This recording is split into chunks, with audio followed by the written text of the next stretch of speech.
हे खरं आहे की 2 दिवस आधी DRI महसूल गुप्तचर संचालनालयाच्या माध्यमातून वर्धा जिल्ह्यातल्या कारंजा घाटगे या तालुक्यामध्ये कार्यवाही करण्यात आली आणि जवळजवळ 128 किलोचं मॅफेड्रोन MD ड्रग्स त्या ठिकाणी त्यांना सापडलेला आहे।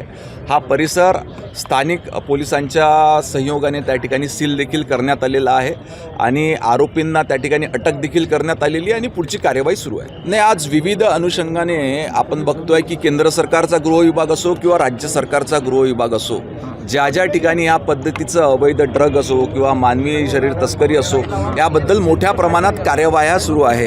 या संदर्भातली माहिती जे संपूर्ण देशभरात मोठं रॅकेट ड्रग्सच्या संदर्भात चालतं, त्या अनुषंगानं केंद्रीय गुप्तचर महसूल संचालनालय हे देखील सक्रिय होतं।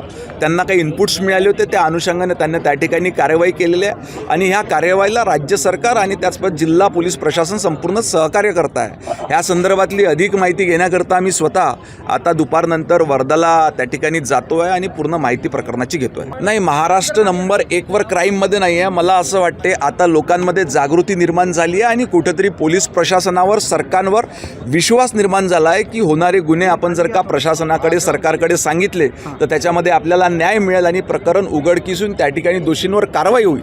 हा आत्मविश्वास लोकांमध्ये निर्माण झाला आहे, त्याच्यामुळे तक्रारी देण्याचा सामर्थ्य लोकांमध्ये कारखाना सापडला तिथल्या अधिकाऱ्यांवर, पोलिसांवर कारवाई होणार आहे। आता मी तेच तुम्हाला सांगितलं की दुपारनंतर मी स्वतः वर्धेला जातो आहे, त्या प्रकरणाची संपूर्ण विस्तृत माहिती घेईल आणि माननीय मुख्यमंत्री महोदयांना याच्याबद्दल अवगत। या संदर्भात मी देखील माहिती घेतली आणि मीडियाच्या माध्यमातून ही माहिती पुढे आलेली आहे। पोलीस प्रशासन रात्री त्या ठिकाणी जाऊन आलेलं आहे।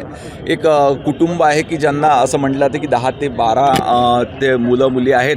ह्या संदर्भातली विस्तृत माहिती घेण्याचं काम पोलीस प्रशासनाच्या माध्यमातून चालू। या संदर्भात स्वतः माननीय मुख्यमंत्री महोदयांनी, स्वतः माननीय उपमुख्यमंत्री महोदयांनी, महसूल मंत्री महोदयांनी सरकारची भूमिका स्पष्ट केलेली आहे। या संदर्भात समितीची देखील स्थापना करण्यात आलेली आहे। त्याच्यामुळे चौकशी समितीचा अहवाल समोर आल्यानंतर कार्यवाही करण्यात। सर, एका ठिकाणी विरोधक दुबार मतदारांचा आरोप जो आहे तो सरकारवरती करतायत, मात्र दुसऱ्या ठिकाणी सत्तेमधलेच नेते जे आहेत रावसाहेब दानवे यांनी आरोप केलेला आहे सत्तेमधल्याच आमदारावरती, अब्दुल सत्तार जे आहेत ते बोगस मतांमुळे निवडून आलेले आहेत। विरोधकांना ऐतं कोलीत आहे?